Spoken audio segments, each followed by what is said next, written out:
Hello everyone, I'm Dr. Mark Schwartz. I'm the instructor in this course. This is CNS 5870. It's the Family and Addictions course.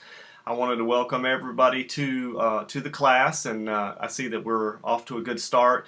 I've been following the introductions, and it looks like we got a good cross-section of people and interest in the course.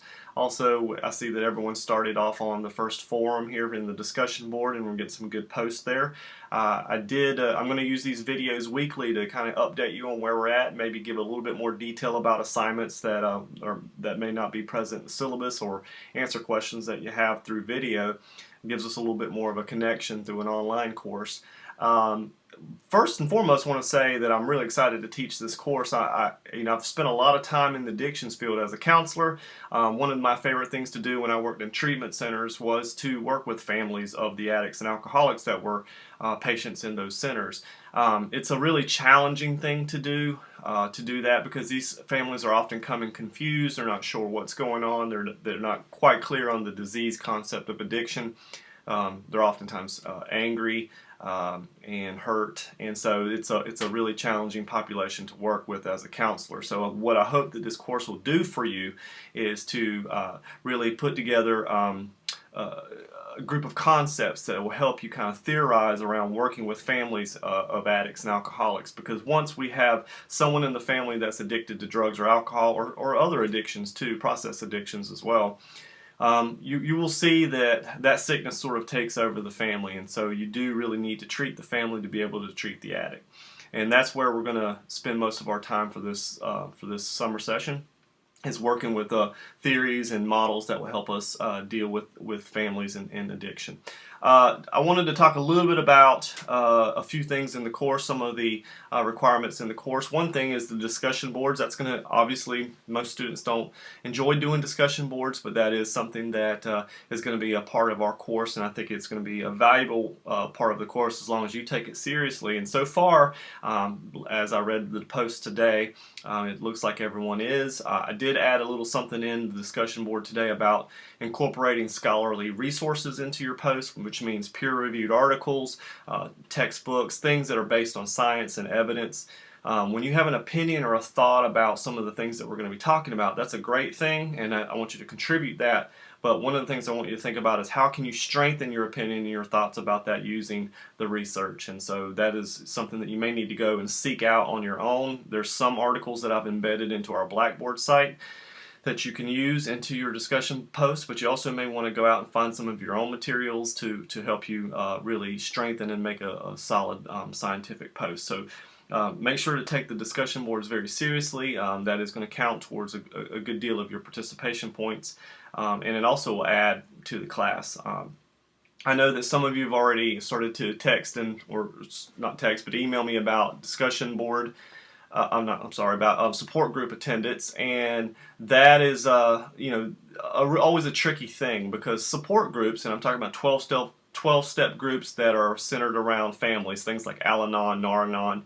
Those groups they come and go. Sometimes they get started and they get a good strong support from the community, so they stick around a while. Sometimes they don't, so they sort of they show up on schedules and then they go away. So you're going to have to do some research. I've put some links into the Blackboard site for you to be able to go and find local meetings to go to. If you can always go to the national websites for Nar-Anon or Al-Anon or Alateen or any of whatever particular group that you're choosing to go to. You can go to their national websites and find local meetings through the national websites. A challenge of working with families is helping them locate resources and locate stable and good resources, and so this is going to be one of your first tests in some way to be able to go and find those, find the meetings in the area and attend one of those. You've got a paper that's going to be due next week about your reaction to that, and I think it's going to be, students in the past in this course have always said that's one of their favorite things about this course, is attending that meeting and seeing that process happen and being able to hear the stories of families who are dealing with the subject matter that we're reading about. So, dig deep and try to find those meetings and go to those. Also, you may notice that there's a family lecture group project that you're going to do. You've been put into groups, and if you haven't found which group you're in, you need to go to the Blackboard site and look under the Family Lecture tab and see what group that you're in. And there are 5 groups, and group 1 is focused on enabling behaviors. We're going to be reading about enabling behaviors. That's something that's a phenomenon in working with families that are addicted. Enabling behaviors are things that take away the consequences for the addict and make it easier for the addict to continue to use. And as families find themselves falling into that trap, they think of it oftentimes as love and support, but really what they're doing is making it easier for the addict or alcoholic to continue to use. So focusing on educating families about not engaging in enabling behaviors will be the focus for that group 1.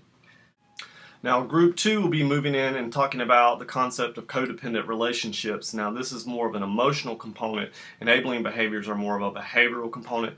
Codependency really focuses on when one person starts to put aside their own feelings and emotions in order to make someone else happy or to support someone else in spite of their own well-being. So that's an unhealthy, addictive process that you see in families, and that's something that Group 2 will be talking about.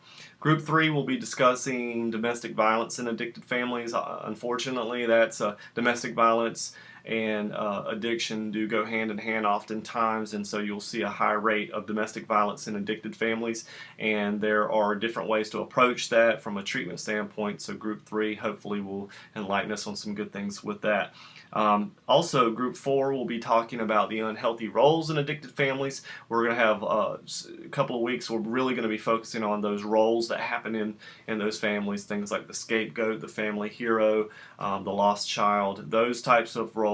They've been around for years. It's been part of the research canon for addiction and families, and we're going to look at them in this class as well. And we're also going to look at some research that says that those roles may not bear out. They may not be scientifically sound, so we'll see a counterpoint to that, and I think that'll be really healthy for us to do that and see a different side of that. But for now, Group 4 will be focusing on those roles and seeing how they play out in addicted families. And then the final group will be focusing on strategies and supports for addicted families. Now every group should be focusing on what's the next steps based on your topic, what are the strategies and supports to get the family to kind of move out of those unhealthy behaviors. But Group 5 is really going to go in depth with all the resources and things that are out there for families and of addicted people to be able to access. It might be web-based, it might be support groups, it might be different treatment approaches, and so we're going to see some more in-depth looks at treatments and supports from Group 5. So I think that's a good overview right now of where we're at. You should be really starting to communicate with your family lecture group partners and seeing kind of what you want to do, divvying up the workload and that type of thing. You should have identified some support groups that you want to attend or a support group that you want to attend in your area and making plans to attend that pretty soon. That paper's due next week, and really staying on top of the discussion boards. And I will be dropping in my video to talk a little bit more about concepts and course content and do mini lectures and things of that nature to help you kind of learn the material. So if you have any questions, you can always go to the Ask the Instructor part of the discussion boards and type it in there if it's a question that would be helpful for all of the class to see, and I'll answer it there. And if it's something personal or private that you want to talk to me about, you can email me, and we can also have meetings by phone, or I will be on campus a few days this summer, so if you want to try to schedule something in person, we can possibly do that. So enjoy. I'm glad you're here, and we're going to have a good summer. Thanks.